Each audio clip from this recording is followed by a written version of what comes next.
Hey guys, welcome to my channel. In this video, I'm going to talk about my investment map in 2026.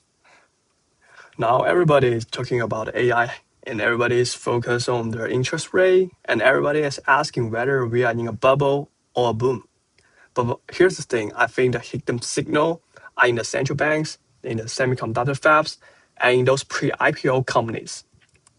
So before we dive into the specific asset, I'm going to talk about my framework, my focus in 2026. The first one is the de-dollarization, and the second one is the constraining AI infrastructure. We would like to build more AI, we would like to build more AI data center, but when we cannot avoid the physical thing like the copper, like the memory, like the power, right? And the third part, I would like to focus on the physical AI and the cyber AI. So let's start with gold. In the past, most people think gold as a hedge. That's a safe haven for the inflation. But what really drive the gold rise so much is it reached the all-time high. It's about 5,000 US dollar, and it goes up about 75% in just 1 year. That's really crazy. So I think the biggest reason is the central banks. So central bank keep buying gold. For example, in last year in November, they bought 45 tons in just 1 month. And right now, central bank reserve 4 trillion gold. What does that number mean? It means that the central bank hold more gold than the US Treasuries. More and more countries losing their trust in the US dollar. So there's a de-dollarization trend. So what's the biggest reason of that? I think here are three. The first one is the weaponization of the dollar. We can see how US government use dollar as a weapon. They can make some sanction, right? Let's check what happened in Russia. How about in the future, right? And the second thing is the unsustainable of the US debt. The amount is super huge. And regarding to the countries, regarding those central banks, they would like to keep themselves safe.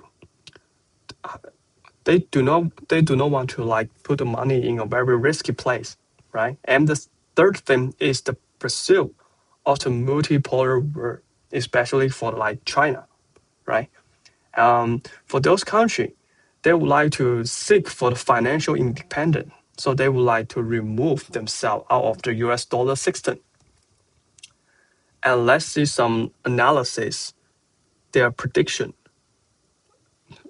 Maybe in this year, it might reach 7,000 US dollar for the gold. That's pretty that's pretty crazy, right?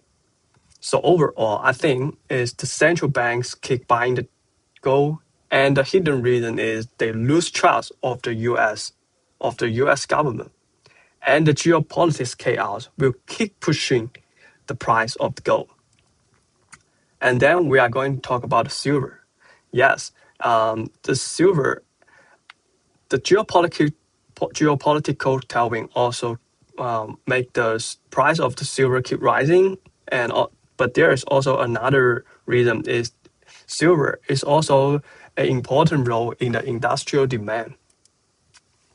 And we can also see the price of the silver, right? It is super crazy. Um, in this year, it just rise about 40%. It's around 100 US dollar. So the silver approximately is 59% in the industrial demand of the total use, especially in the EVs. But another important thing is the AI data center. Because AI, we cannot avoid AI. So in order to make everybody to use AI, and they have to build more AI data center, and then they have to use silver. But regarding to the silver, they are just a byproduct supply from the copper and the zinc. So what I mean is actually there are less and less silver right now, which can make them the price keep rising. Let's see some forecasts from some institution. They they think the silver can be $100 per ounce, but I think it can do that in like couple of days. And maybe in the end of this year, it can up to $150 per ounce. Wow. And then we are going to talk about the copper. Yeah, AI data center again. Again, this is we cannot avoid AI data center. So we like I said before, we cannot avoid the physical thing. We need a power. So what drive the power? We have to use some material to the electricity, right? So copper playing the role. And right now, from the Morgan Stanley, it said just for the in this year, it need 440,000 tons copper. And maybe in like next year, it require 1 million tons for the data center. You know what it means? It means that we need more and more copper. So that's the reason why more people will think the price will keep rising. Maybe in this year, it will goes up to 50,000 US dollar per tons. And then I'm going to talk about some pre-IPO company. The first one is Anthropic. And Anthropic is my favorite company, and I think I will would like to buy some stock of them. And maybe in the past 2 or 3 years, most people will think Anthropic as a like an safe more AI safety company. But I think they have their strong advantage is that they make a lot of money from the company. We can see this chart, and right now, uh, I get this information yesterday, and at the end of 2025, they have made made $9 billion. Right now, they are worth of $350 billion. It means that they are making money. Like in my channel, I always say that we are trying to find those companies which actually are making money, making revenue, and making their real moat. And another thing is we can see their product, like the cloud code. And I think if you are into the AI, you have already heard the cloud code. Every developer or every designer are already using the cloud code right now to build their to coding. I watched a podcast yesterday. The the product leader of Cloud Code said that he hasn't coded for almost 2 months. The cloud code not just for coding, they can solve a lot of white collar people's problem. So I think regarding for the Anthropic, they are making money from their some companies, and they make some company from the consumer. So I think they are like an Asian version of the Microsoft Office. And then we are going to talk about SpaceX. Well, SpaceX is also my very one of my favorite company. And a lot of people will think of SpaceX just a rocket company. They just send the rocket in the space, but actually that's not true. We can see from their charts. We know that the Starlinks actually are making the money. Starlinks are actually making a lot of money.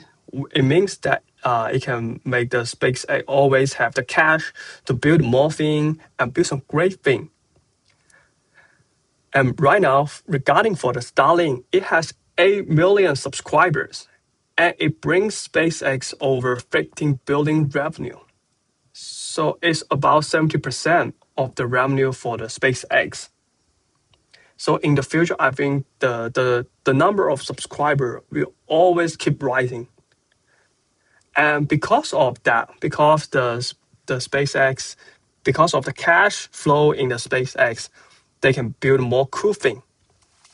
So what they are going to build in the future. Elon Musk said they are going to build some data center in space. So why? Because right now in the world, because right now the power or a lot of things they cannot handle in the Earth. But in space, it's very easy because you can use the sun, you can use the power of suns, right? You can use the cooling in the space, which is really beneficial for building AI data centers. So overall, I think SpaceX is a very strong company, and I really love them. I will buy this company's stock in the future. But another company we have to focus is the OpenAI. Yeah, and OpenAI is like we know the news, right? There's a lawsuit between the OpenAI and Elon Musk. So I'm not sure how big it will invest for the OpenAI's company, but I think this is not a good signal for this company. And we can also see the picture here is from the similar well. They attract they From this chart we can see that the market share of OpenAI is dropping, right? They are losing their customer. Like the Germany is catching up, like the graph and the cloud for Anthropic. We admit that OpenAI is one of the great company. They are the pioneer of the AI company, but right now they are have a very strong they have a very strong competition in this AI era. So I'm not sure whether they can win the AI race in the next 2 or 3 years. So I'm not sure about this company. So I think I will not buy this company stock. And then we are going to talk about the prediction market. You know, these two companies, one is Cash, one is Polymarket. And Cash is one of the leader in spot of the prediction market. If you watch NBA or like the MFL, you can see a lot of people will back something in this platform. And the Polymarket, everybody knows this company, right? But here's the thing: we have to focus on the regulation part. Like in a week ago or 2 weeks ago, some state have issued some preliminary injunction for the car for the poly market. So we have to focus this part. How is the regulation work? But overall, I think in this year there is also some good thing for this kind of market, especially for the World Cup 2026, right? More and more people will spend their time watching the FIFA World Cup, and then they might use their money to predict something. And from my perspective, I think this kind of prediction market is a new kind of platform, not just like some people say it's a gambling. I think it's a new platform for the information discovery because people use their money to predict, to back something. So maybe in this kind of platform, you can find some new things, some interesting thing, and you can notice the real truth of some specific events, right?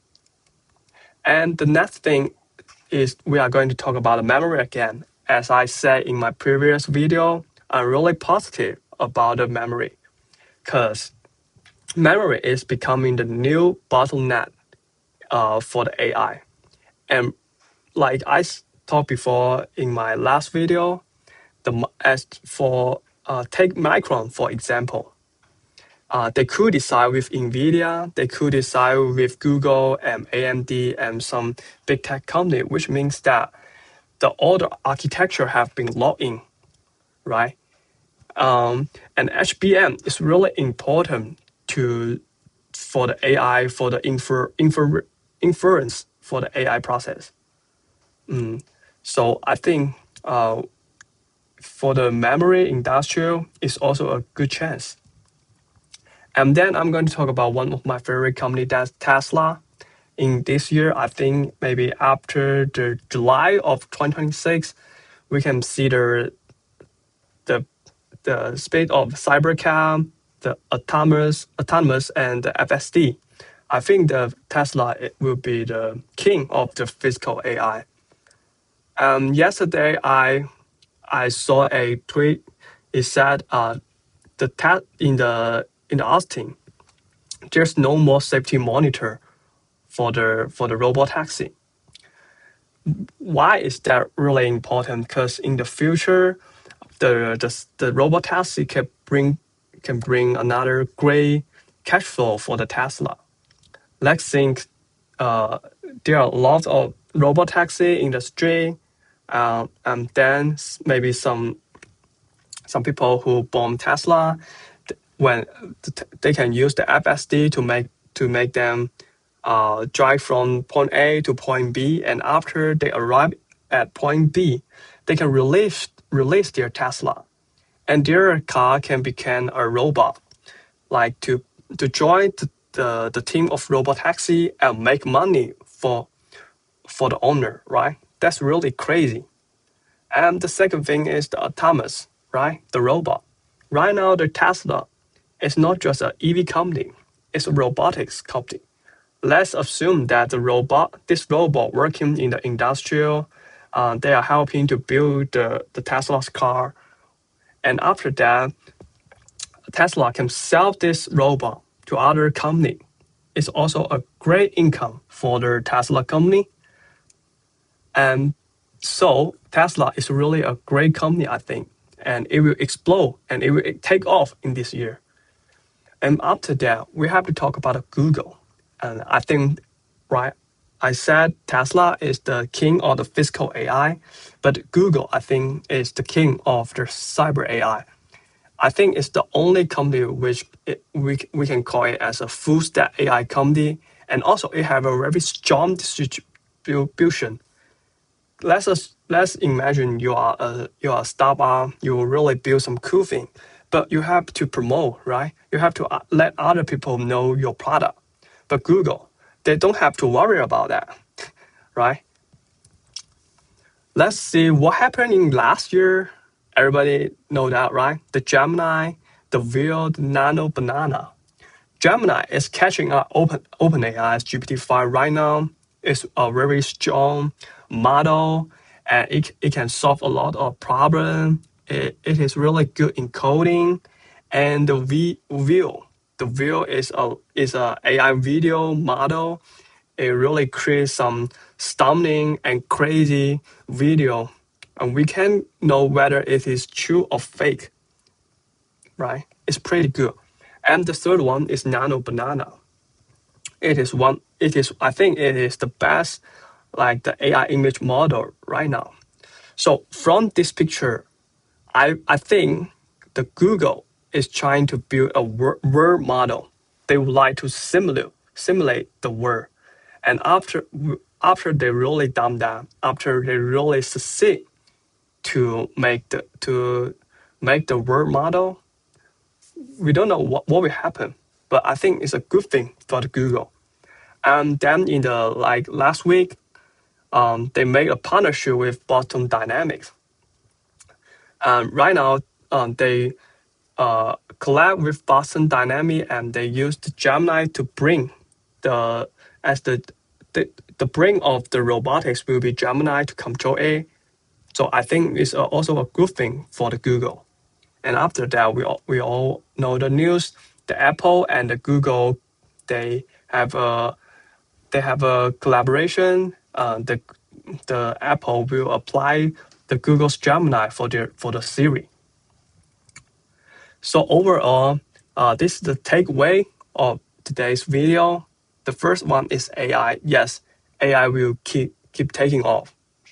And I think the focus will be the cyber AI and the physical AI. Those two companies, Tesla and Google, they will take off in this year.